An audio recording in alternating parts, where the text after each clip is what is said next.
نبوی کا مطالعہ کرنا ہے۔ حضور کی ایک حدیث ہے جو اگرچہ ضعیف ہے، جس کے ضعیف ہونے پر سب کا اجماع ہے، حالانکہ نوٹ کیجئے اس حدیث کے راویوں میں صحابہ کے نام آتے ہیں، حضرت علی، حضرت عبداللہ ابن مسعود، حضرت معاذ ابن جبل، حضرت عبداللہ ابن عمر، حضرت ابو الدرداء، حضرت عبداللہ ابن عباس، حضرت انس ابن مالک، حضرت ابو ہریرہ، حضرت ابو سعید خدری رضی اللہ تعالیٰ عنہ اجمعین۔ اتنے صحابہ سے شروع ہوئی، لیکن آگے لنک ٹوٹ رہے، کہیں تابعی کے لیول پر بات نہیں بن رہی، کہیں تبع تابعین کے لیول پر بات نہیں بن رہی، کہیں کوئی راوی آ گیا ہے بیچ میں کہ جو قابل اعتماد نہیں ہے، جس کی سیرت و کردار یا جس کے بارے میں شک ہے کہ اس کا حافظہ ٹھیک نہیں رہا تھا، تو یہ کہیں آ گیا، رکھنا پڑ گیا، لہذا وہ ضعیف تو رہے گی۔ لیکن اتنے صحابہ سے روایت ہوئی ہے تو اس کے اوپر پھر بہت توجہ دی ہے علماء کرام نے۔ 50 سے زیادہ کتابیں، اب وہ حدیث کیا ہے وہ میں پہلے آپ کو سنا دوں۔ حدیث کا متن اب بتا رہا ہوں میں آپ کو۔ من حفظ علی امتی 40 حدیثا من امر دینها بعثہ اللہ یوم القیامت من زمرۃ الفقہاء والعلماء۔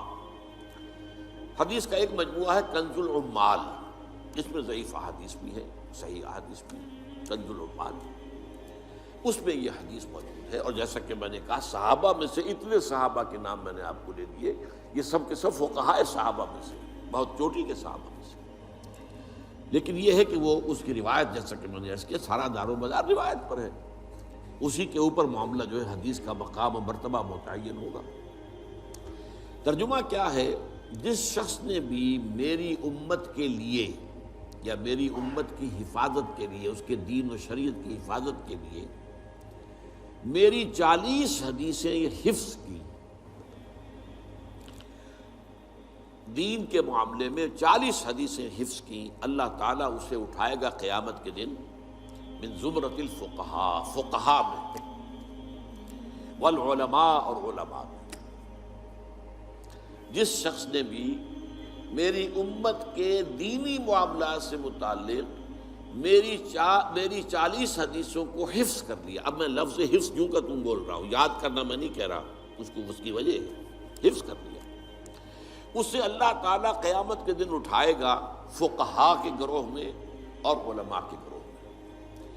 ایک روایت میں آیا ہے بعثہ اللہ فقیہا عالما، اللہ اسے اٹھائے گا اس حیثیت میں کہ وہ فقیہ اور عالم شمار ہو۔ حضرت ابو الدرداء کی روایت میں ہے وَكُنْتَ لَهُ يَوْمَ الْقِيَامَةِ شَافِعًا وَشَهِيدًا، حضور فرما رہے ہیں اس شخص کے لیے میں قیامت کے دن سفارش کرنے والا بھی ہوں گا اور شفاعت کرنے والا بھی ہوں گا اور گواہی دینے والا بھی ہوں گا اس کے حق میں۔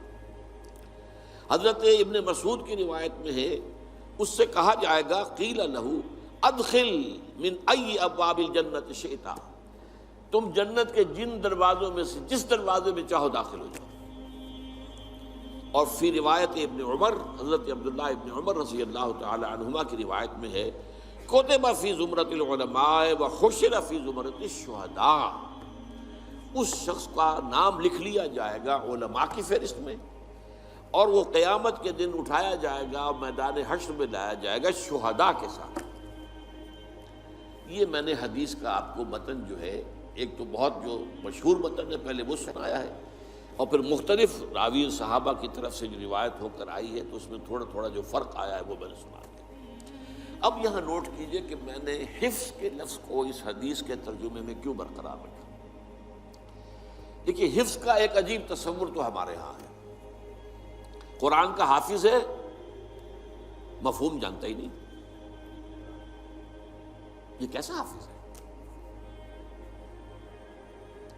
یہ تو نام کا حافظ ہے۔ صحابہ کرام میں اگر کوئی صرف حفظ کرتا تھا تب بھی چونکہ عربی اپنی زبان تھی مفہوم جانتا تھا،